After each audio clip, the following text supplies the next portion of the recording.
Hallo und willkommen in meiner Schmiede. Dieser Gussrahmen hier ist der Frostgrave-Dämonen von Northstar Miniatures. Die benutze ich ja gerne als Grundlage für meine Uruks. Hier sind jetzt allerdings zwei Körper dabei, die Ziegenbeine haben.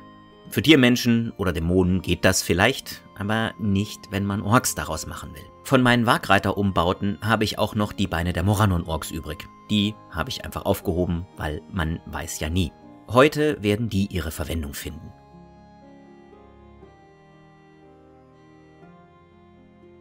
Wie immer, wenn es ums Umbauen geht, fangen wir natürlich mit dem Abriss an.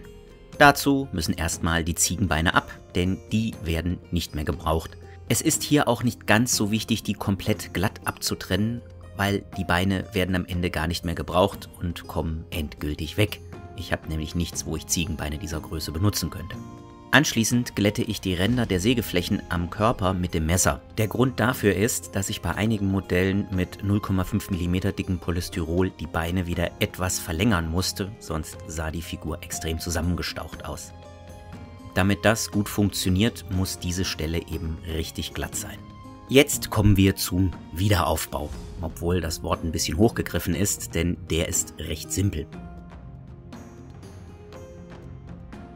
Wie immer bohre ich 0,5 mm Löcher für Stifte aus Messingdraht. Auf die könnte hier theoretisch verzichtet werden, weil alle Teile sind aus Plastik und werden durch den Kleber verschweißt, aber wie immer doppelt genäht hält besser.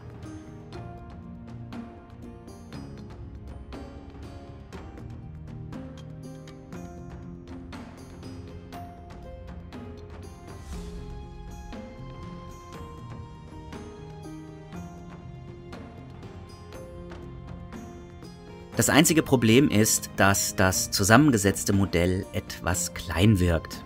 Das liegt einfach daran, dass alle Teile gesägt und nicht mit dem Messer geschnitten wurden. Aus diesem Grund klebe ich die Beine auf ein Stück 0,5 mm dickes Polystyrol.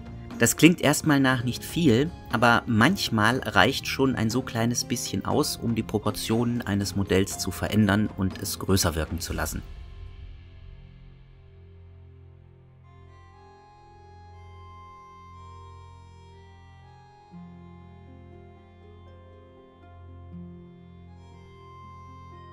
Nachdem dann die Beine angeklebt sind, wiederholen sich alle Schritte immer wieder.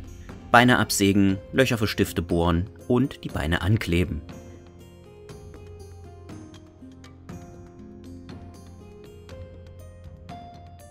Bei manchen Modellen war es auch möglich, ohne zusätzliche Plastikstreifen zu arbeiten, um sie zu vergrößern, weil die Beine der Morannon-Orks schon von Beginn an recht lang abgesägt worden waren.